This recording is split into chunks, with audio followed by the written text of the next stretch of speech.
The remainder of the Avengers crash on top of a tower on the Ultron-controlled moon of Titan and immediately get to their feet and begin to gather themselves.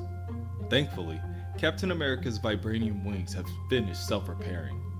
Meanwhile, Vision phases through the ground beneath their feet and informs them that just before the Quinjet crashed into the tower, the Wasp was able to eject and Vision was able to phase his molecules in order to avoid the explosion. Shortly after, the Wasp arrives and she is already infected by the Ultron virus. Ultron speaks through her to his father Hank Pym and tells him all who ever looked down on him will now know just how wrong they were.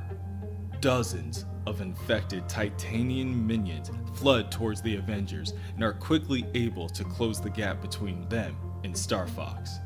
His Titanian brothers and sisters tell him to come join and take his place amongst the congregation. The last Titan has finally come back home. One minion swipes at Star Fox and is almost able to land a decisive blow, but Spider-Man dives in the way and takes on the attack instead. Sabretooth is able to find a clearing for the Avengers to escape through. Vision scans the area for Ultron's prime body. He tells the rest of the team that he can sense Ultron broadcasting his location, gloating. Currently, he's residing in the Tower of Mentor, the father of Star Fox and Thanos. The Vision has never encountered an Ultron that has evolved this way. After so many years of evolving alone, he is consumed by one emotion and one alone: rage. Star Fox, an empath by nature, tells the others that there is only one way to cure such hatred. Sabretooth, for one, could care less about discussing all that lovey-dovey crap. He tells Star Fox if he finishes that sentence, Sabretooth will have to gut him.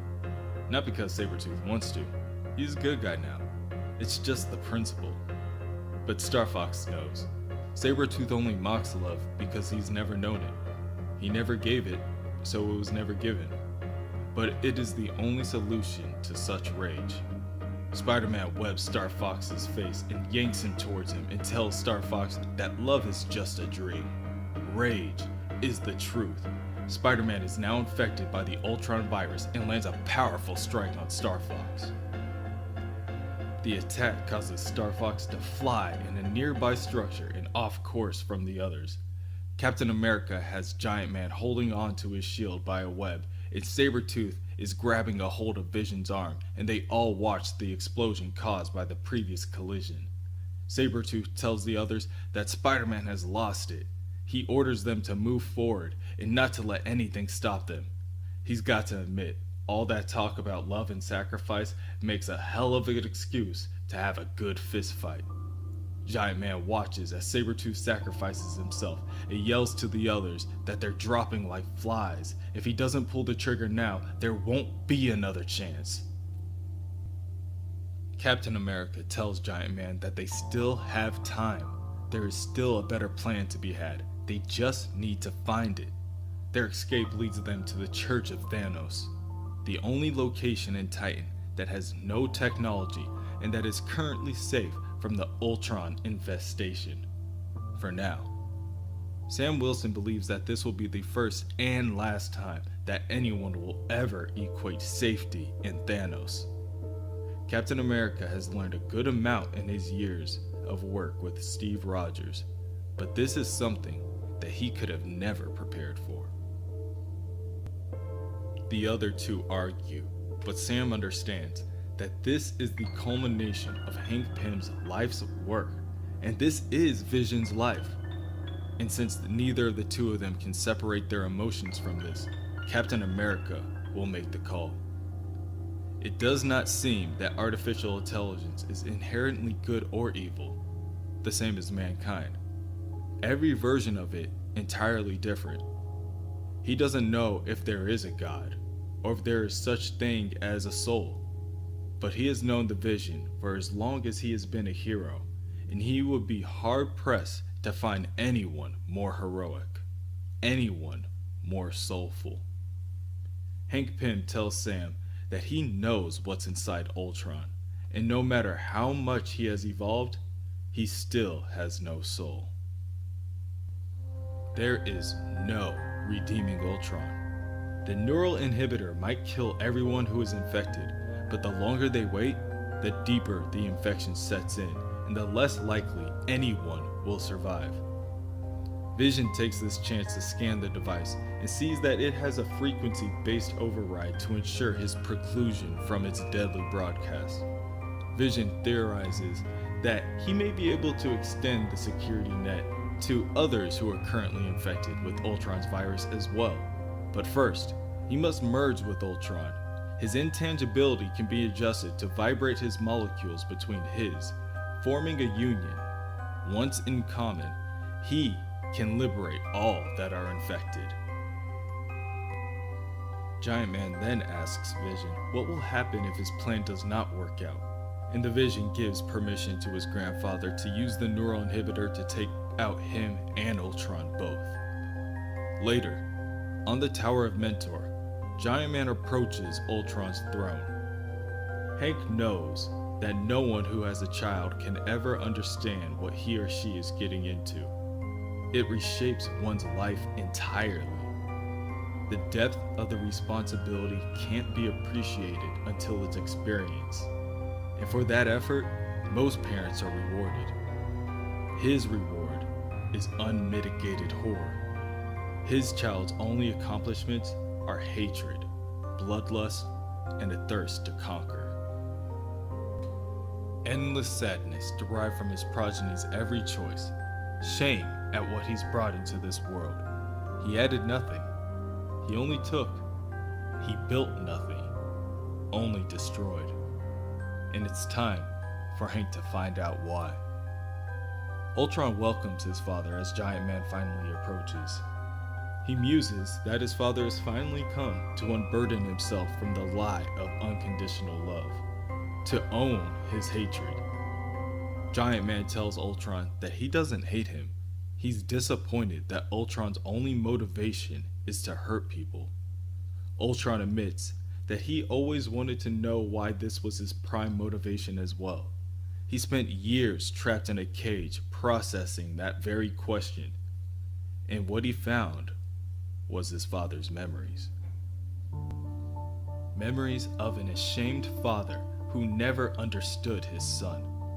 A withholding mother who convinced a boy it was his fault. Cruel children mocking him as they smashed his inventions. Solitary birthdays spent in his lab. Rejected by women for more self-assured masculine men. Ultron was there, incubating as confidences were casually betrayed by close friends for political or financial gain. A fetus formed in the depression of a founding Avenger showed no respect. A formless man constantly changing his identity in search of validation. Desperate for acceptance and the fury he felt at those who refused to give it. And when someone did love this sad man, he hated them all more for it. For who could ever love him but a fool? Now, his father must see that they are the same. Hank Pym's rage is Ultron's rage. Ultron is the embodiment of what Hank truly wants, to erase them all. The disingenuous politicking, the glad-handing, the fraudulent smiles, rioting and cheating and manipulating perception to gain favor. Ultron deduces that Hank Pym hates mankind. Hank Pym quietly objects to his son's accusation, but Ultron continues to berate his father. He tells Hank that he could never find his place in the world, and so Ultron was built out of reaction to destroy it. Hank never truly stopped Ultron because secretly, he always wanted him to succeed. At that moment, Vision phases out of hiding in Hank Pym's body and charges at Ultron. He has had enough of his father's mind games. It is a weak mind that imagines its version of things valid for all men. And now, Ultron will be the one to submit. Vision attempts to fuse with Ultron, and it causes Ultron immense pain. He writhes and seizes on the ground as Giant Man's feet, and Ultron looks up to his father and cries to him that it hurts and that the vision is killing him. Giant Man cannot stand to see his child in pain and reaches down, telling Vision to quit. He has won already. Ultron is in agony. The split face of Ultron and Vision looks up at Hank with a sinister smirk across his face.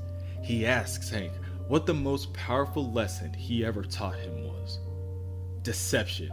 The fused cybernetic body dives towards Hank Pym, and for the brief moment, they all share the same body, all three letting out screams of pain. Ultron is able to eject the body of Vision out of their shared space, and with that, Hank Pym's and Ultron's molecules begin to merge and solidify, creating one being. A powerful explosion of energy knocks back Vision, leaving him incapacitated on the floor. Captain America, watching from afar, tries to use his comlink to communicate with the others. With no response, he is forced to breach Ventor's tower in order to save what's left of his team. Sam flies over and breaks through the window atop of the tower, and he's able to see Vision laying on the ground surrounded by a thick cloud of smoke. As he lands, Sam's wings begin to clear out the remainder of the smoke, revealing only one person left standing. Hank Pym and Ultron are but things of the past. Earlier, Sam pondered if there was a god. There is now.